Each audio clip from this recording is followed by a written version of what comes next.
Okay, hello, hello, hello.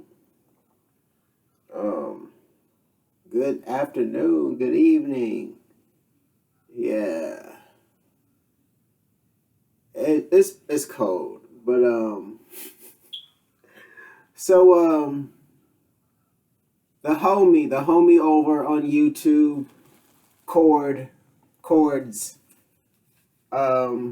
he's an Afro creator, um, who does essays, something that I keep writing, but I'm just haven't recorded or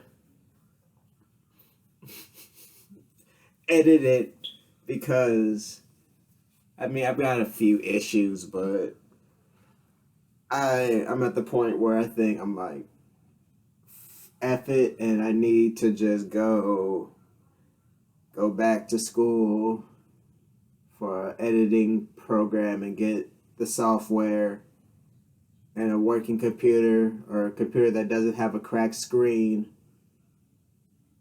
But yeah.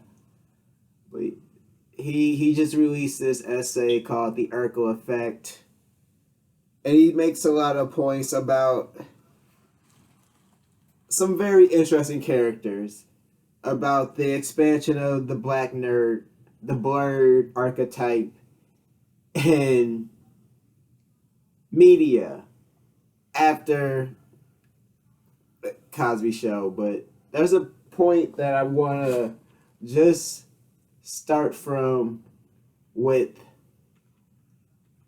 Irwin from Billy and Mandy, because I love Irwin, but he is so much of Eddie Murphy's BS characterization of black people and black culture.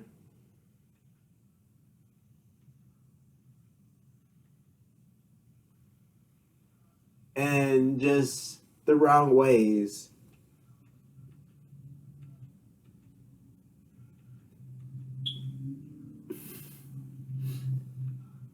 It's like, I don't know. The nerd archetype in sitcoms comes from the OG Potsy on Happy Days.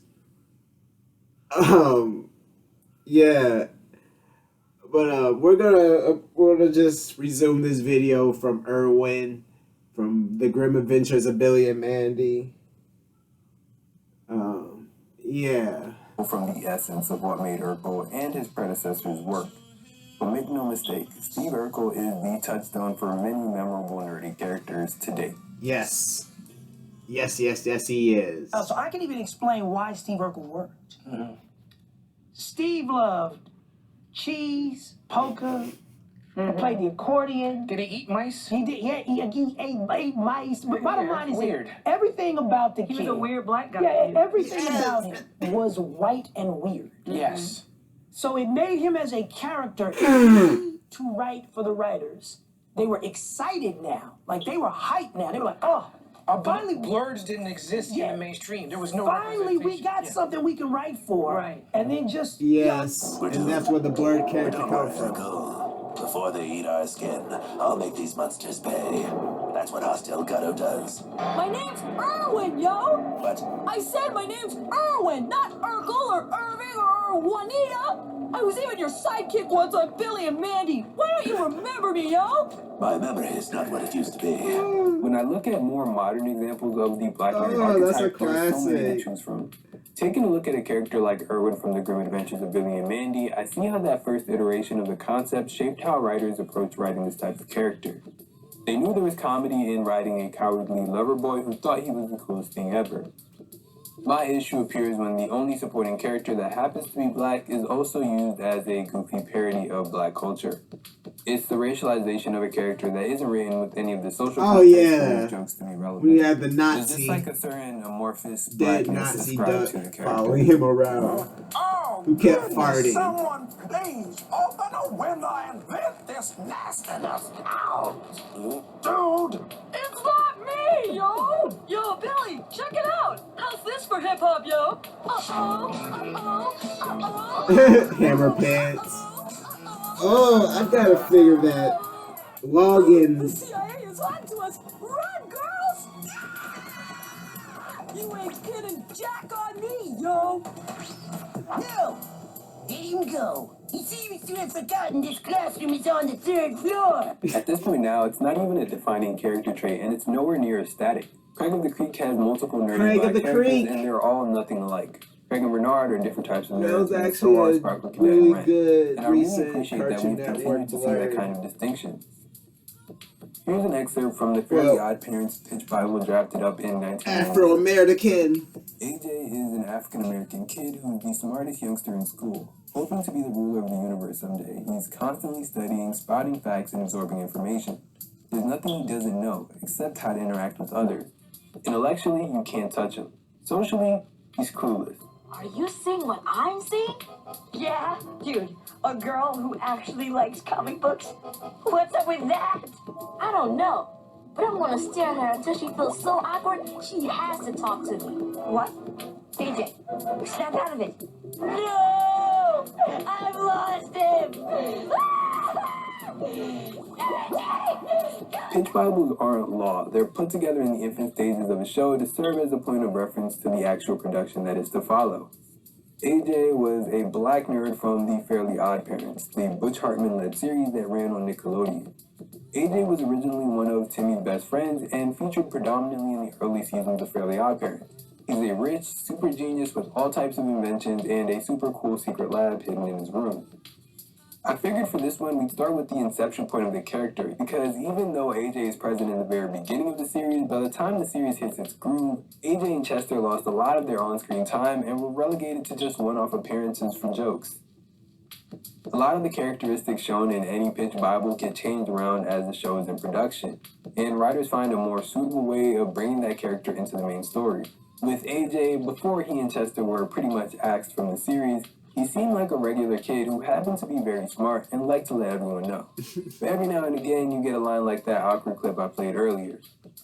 If you want my guess, I think more of these socially awkward jokes and gags that they initially wanted for AJ at the beginning of Fairly Odd Parents ended up being split into Elmer and Sanjay's characters down the line. Now we look towards Hartman's second cartoon, Danny Phantom. Tucker Foley is a 14-year-old kid who goes to Casper High. I didn't know this before, but apparently his name is a combination of the last names of actor Chris Tucker and Axel Foley, Eddie Murphy's character from Beverly Hills Cop. Tucker, along with Sam Manson, are Danny Fenton, our main character's best friends. He is one of the more prominent supporting characters, as he features in pretty much every episode in the show's 3-season run.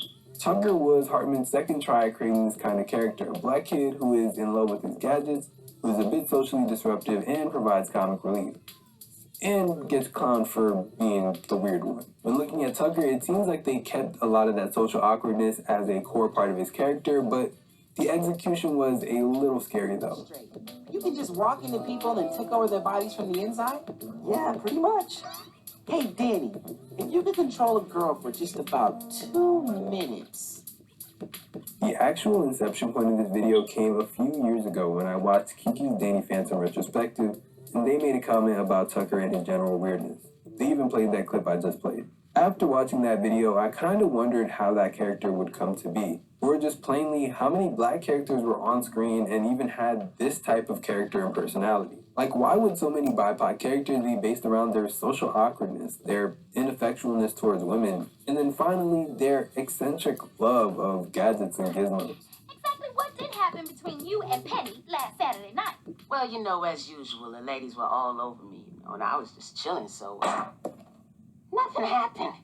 Penny is a classy lady, and I have nothing but love. I mean... Race in American Television by David Leonard and Stephanie Trauman Robbins touches on the complex history of black characters on TV and expounds on a form of TV writing that they tagged as categorically ambivalent. In the aftermath of the civil rights movement, which saw demands for inclusion and equality, television had undergone changes.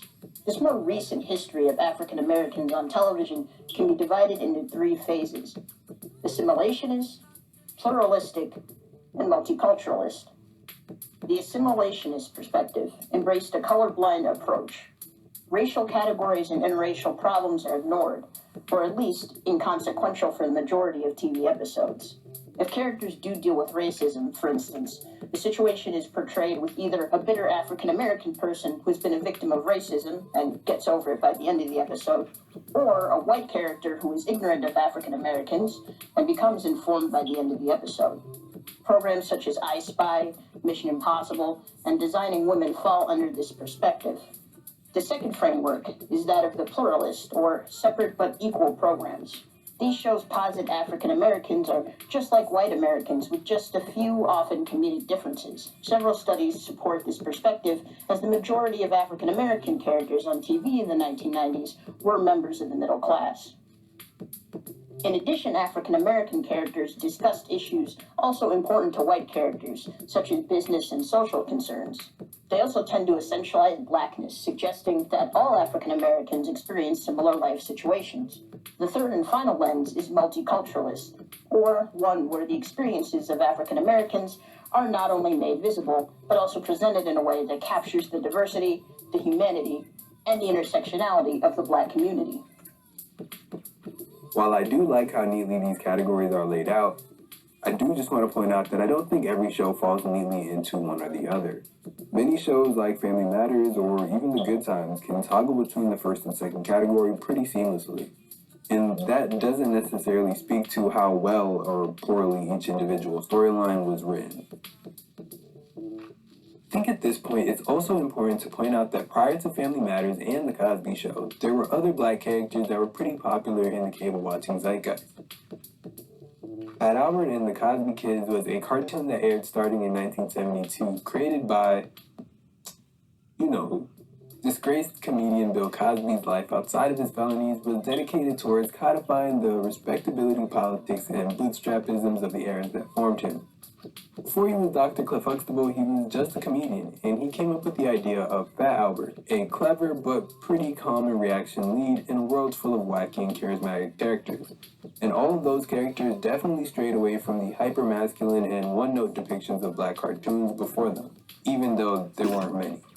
I think it's very important to notice that although Fat Albert was a very popular series, it does not have as strong of a lineage stretching forward in time with how Black cartoon characters were represented. Hey, Heavy Hal! Can I get in with the band? Yo, join in the show. Maybe it's the cynic in me, but a small part of me thinks it's because of the characters that are in Fat Albert. Although they leaned into a bit of the more stereotypical depictions of Black characters, the series presented its characters with a lot more complexity and a variety of emotions, perspectives, and skills, as opposed to what a lot of non-Black consumers might have anticipated from a cartoon with Black male characters.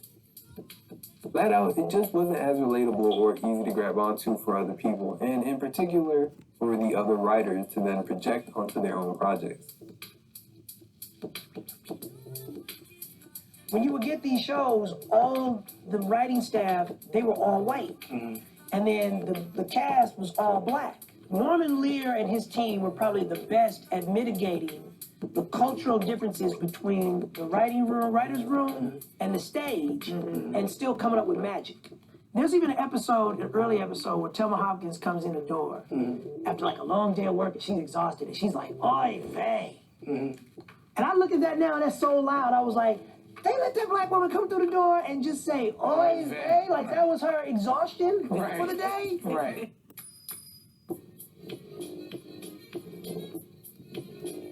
So, I just had to take some time out to clarify some points.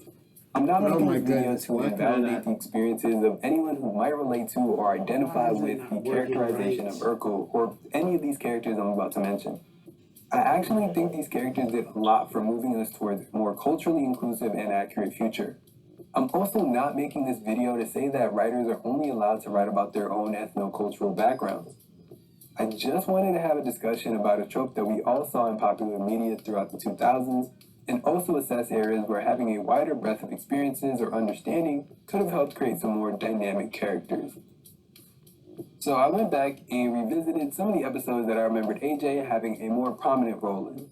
I was hoping to just get a better picture of what the initial character of AJ was. And I don't know if it's just me, but it feels like since there wasn't so many episodes that went out of their way to establish AJ and Chester, They lost much of any detail they had from the earlier runs. In my recollection, AJ always felt a little more like a smart aleck who happened to be friends with Timmy largely out of shared social status. And I think I got most of that from the episode Smarty Pants from season 2 of Fairly Odd Parents. Parents are gonna totally kill me!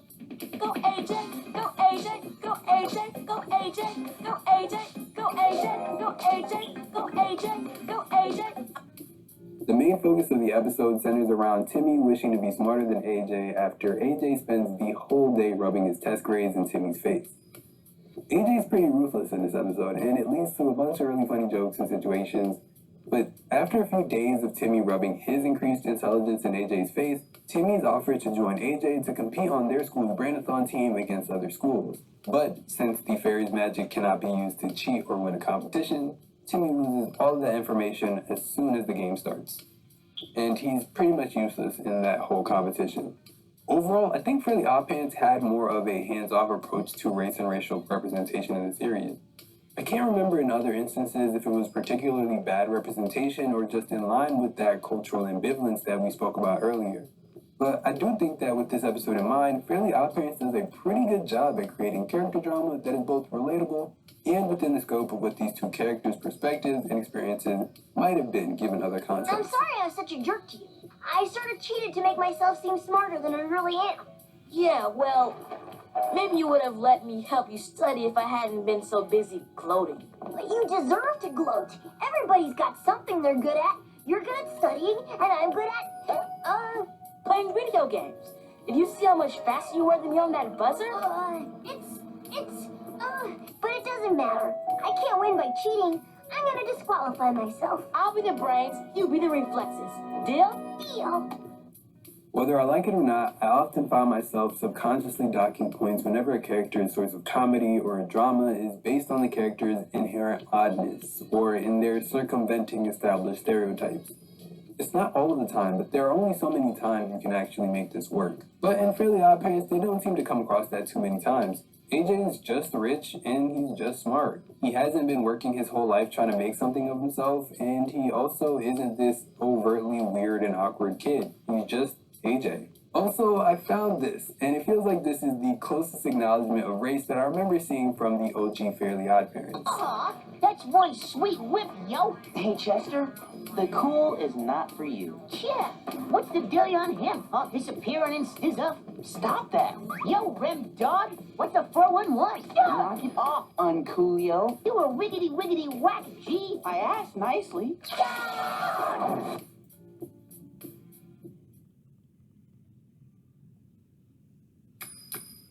Danny Phantom in particular has a pretty unremarkable approach to the way that it portrays a lot of its characters of different ethnicities, which is obviously weird considering how many BIPOC characters they have in the series.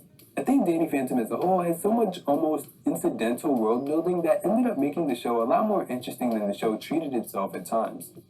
It takes that categorical ambivalence to a bit of an extreme, and we end up with characters that are inadvertent stereotypes and just don't speak to or with any of the experiences of being a person with those identities. Like, it's not to say that some of the things Tucker is saying aren't just flat out bad, but being a black kid in, I'm assuming, a still predominantly white town and school, saying the things he's saying feels like cognitive dissonance. You're a publicist, dude. And you read mouth to mouth. Dream on, loser. Tucker Foley, chronic tardiness, talking in class, repeated loitering by the girls' locker room. There are a few episodes in the show's run that put Tucker in the seat of the antagonist. Episodes like What You Want from Season 1 and King Tut from Season 2. Both episodes' main conflicts are centered around Tucker's feelings of inferiority and jealousy, one in comparison to Danny and his ghost powers, and the other in light of his diminished social status.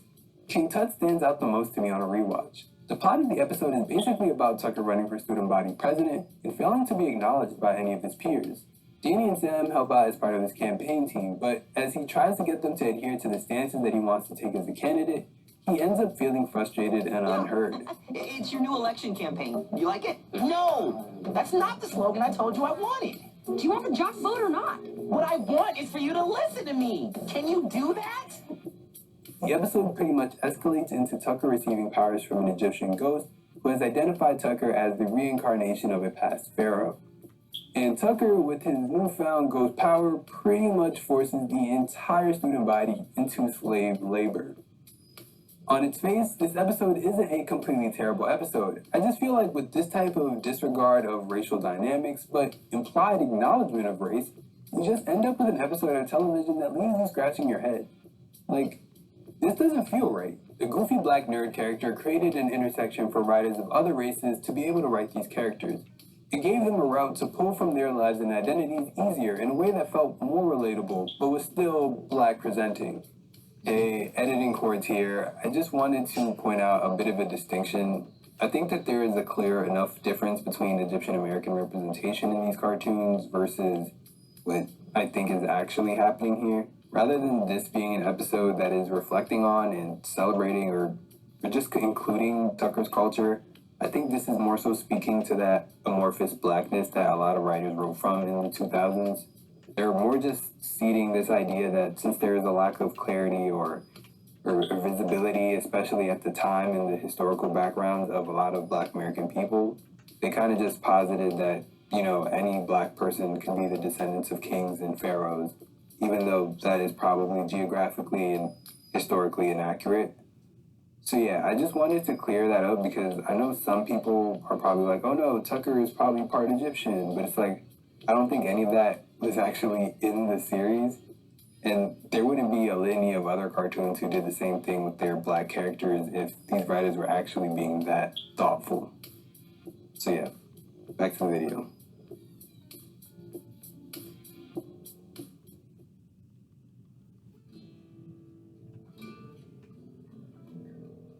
But then there are characters like Chad LaSalle from Recess who rely heavily on their Urkel influence. I guess it could even be a parody at this point. But the great thing about Chad was he really drew from the heart of the Urkel character. Hey, Vinny, come on. I'm gonna be late for chess club. Coming, Chad. See you later, guys.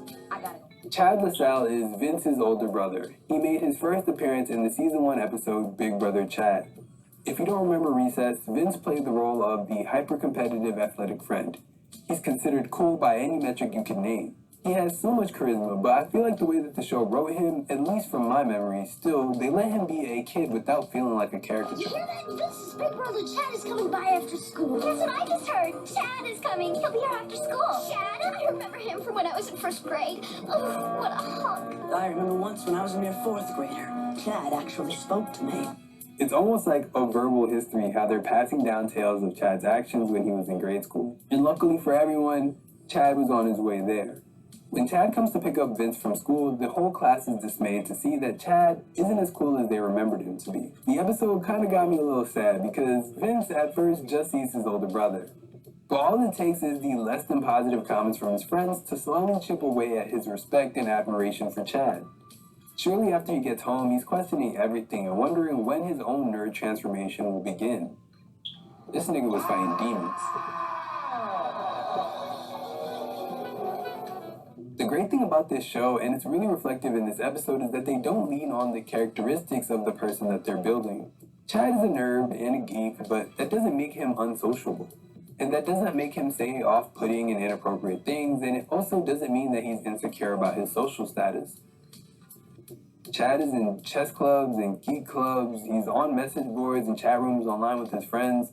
His characteristics as a nerd are not something that he has to be ashamed of. And the lesson of this episode is for Vince to come to terms with realizing that there's nothing wrong with having different interests. As a matter of fact, being a nerd doesn't make it impossible for you to be cool, as we see with Chad punking the Kowalski brothers at the end of the episode.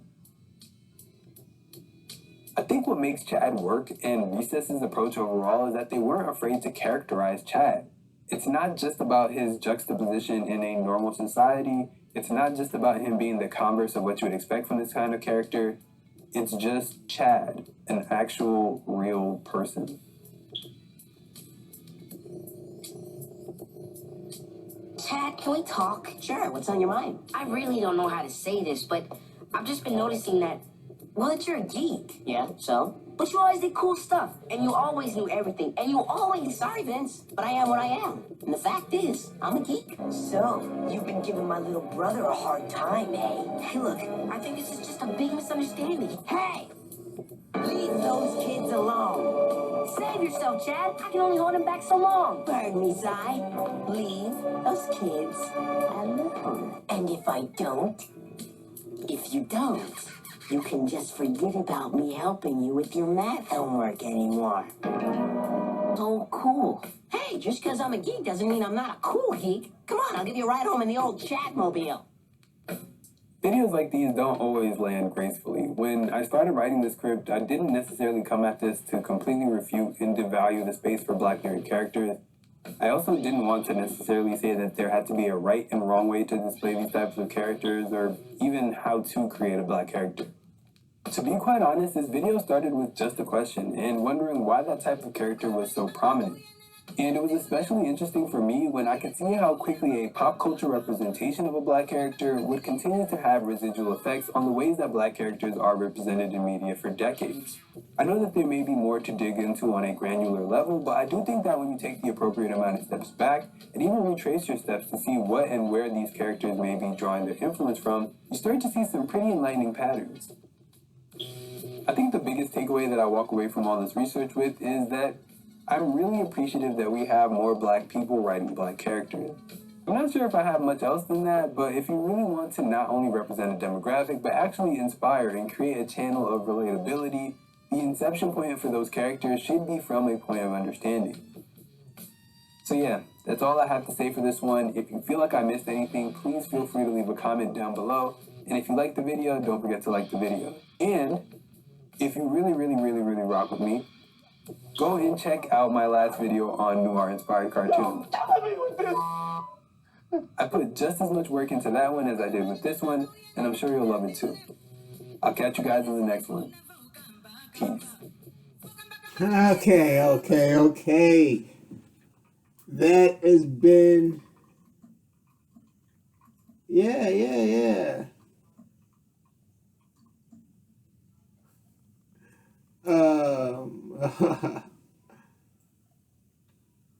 So yeah, no, I'm trying to We're moving into the White House. okay, and this is the rise and fall of Disney's greatest Guys, you know what anime. would be cool? We should make a video and put it on the internet. On January 7th, 2003, children watching Disney Channel were introduced to That's So Raven, the network. Okay, yeah. There's so much going on with that cast. Like, man. First of all, what the heck is going on with Orlando Brown? I mean, he's been through a lot. He's been through a lot. And I'm kind of with Jaguar when she says he's doing some of the best acting of his life, of his career.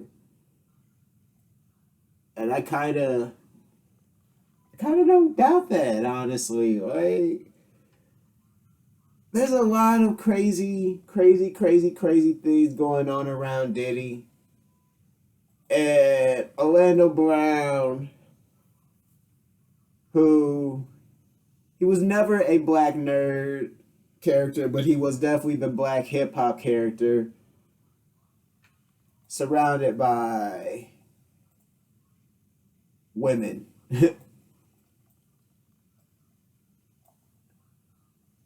Yeah.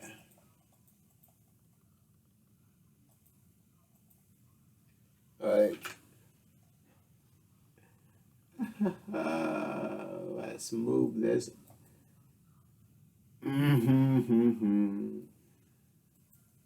I've got to get a real desk. I got to get a real standing desk at some point.